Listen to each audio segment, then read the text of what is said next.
Hej och hjärtligt välkomna, Peter Esse här, och detta är Xpeng L03. Ingen aning varför den heter 03. Men här har vi den i alla fall. Känns som Xpeng Mona L03 i Kina. Men nu är vi inte i Kina, nu är vi i München faktiskt. Men vi ska prata om denna bil L03 som ska lanseras såväl här som i Sverige.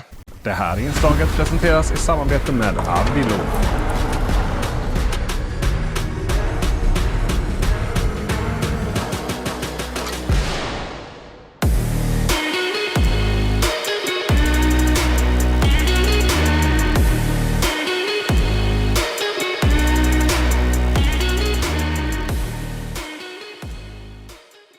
Vi har en bil som är 4,65 meter. Det betyder att vi har en bil som är precis mellan en kompakt SUV och en mellan-SUV. I detta fallet då i kupéformat. Exempelvis är Xpeng G6, den lite större bilen då, 4,76. Och om vi då går ner till en kompakt SUV istället, så har vi exempelvis Volvo EC40 som är blott bara 4,44 meter. Så någonstans där mitt emellan.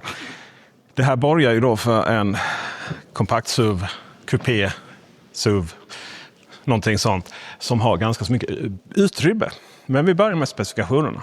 Drivlinemässigt så har vi 3 varianter. Vi har standard range, vi har long range och vi har performance. Varav performance är då fyrhjulsdriven. Och de 2 bakhjulsdrivna, de har motoreffekt på 180 kW, och går vi upp till den fyrhjulsdrivna så är det 285. Instegsvarianten, den har ett batteri på 58,3 kWh och de andra har 71,2 kWh. Detta är dock brutto. Räckvidden på instegsvarianten är 44,5 mil medan long range är 52 mil. Sen får vi gå ner till 44 mil om vi vill bruka den fyrhjulsdrivna. Laddeffekten på denna 400 volts bil är 193 på det lilla batteriet och 236 på de 2 med det större batteriet. Det ger 20 minuter laddtid, 10-80% oavsett vilken variant vi väljer. Ni förstår ju nu att det mest sunda alternativet är long range-varianten. Fast det är klart, vad kostar de då egentligen? Vi landar faktiskt 100 kronor strax söder om 400 000 för instegsvarianten. Så 399 900.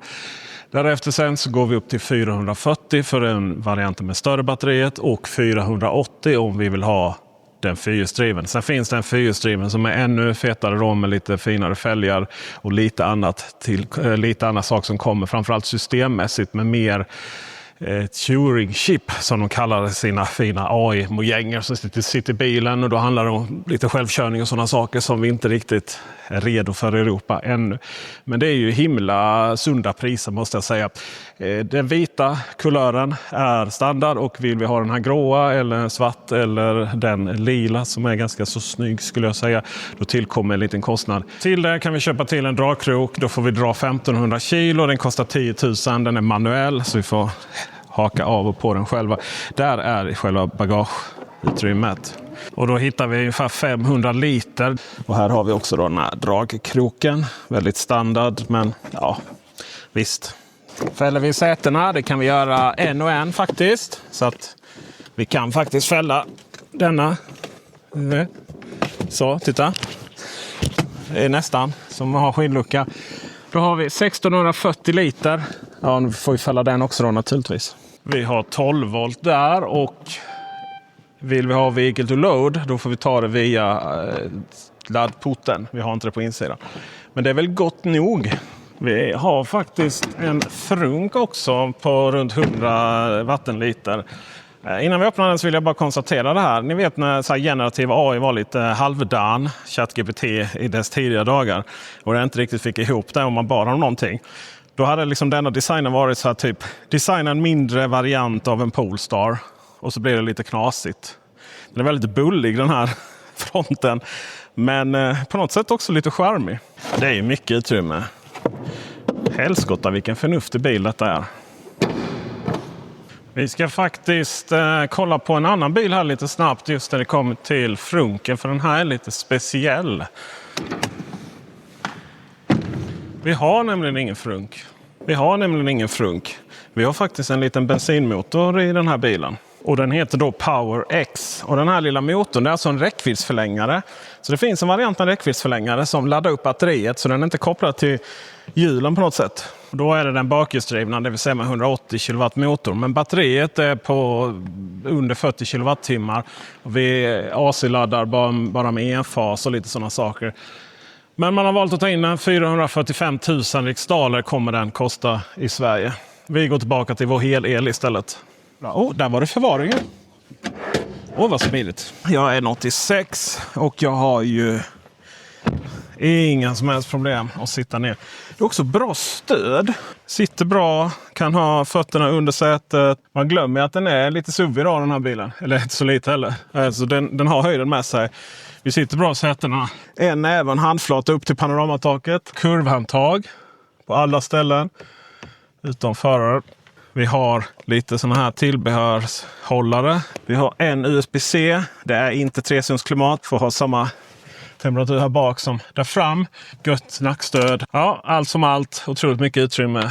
Här kan vi hålla, eller vi kan hänga grejer där. Och så öppnar vi mekaniska dörrar. Folk är lite rädda för det elektriska. Helt okej interiör. Liksom. Den är stilig och enkel.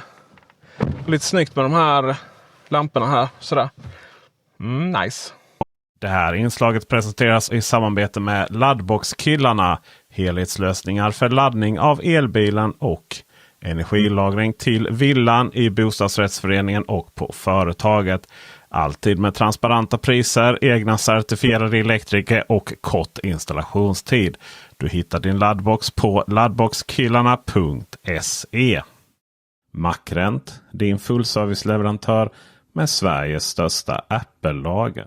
Vi har en stor skärm som är på 15,6 tum. Vi har en förarskärm som är på 8,88 någonting.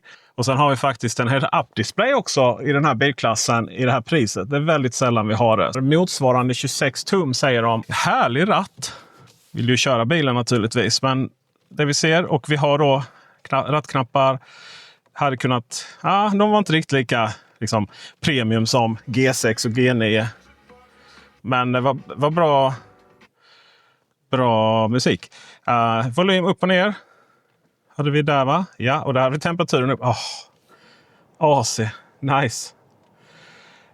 Vi har körlägen. Så kan vi trycka på det där är sport eller komfort. Det var de två vi hade. Skärmen så har vi det vi ser i princip. Och sen så får vi ha den stora kartan i mitten. Och detta är ju hemskärmen, så att kartan är alltid där. Himla trevligt, va? Vi har annars lite 360 kamera. Vi har snabbinställningar. Det är liksom ett litet nytt, snyggare system tycker jag. Längst till höger så har vi apparna. Vi går in i bilinställningarna. Bra respons.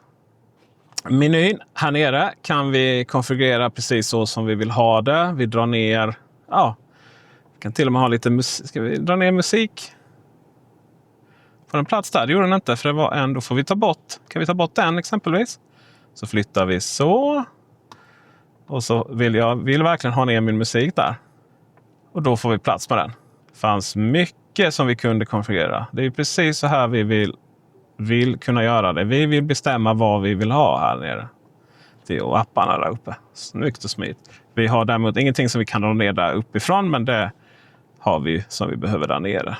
Vi har profiler, förarprofiler.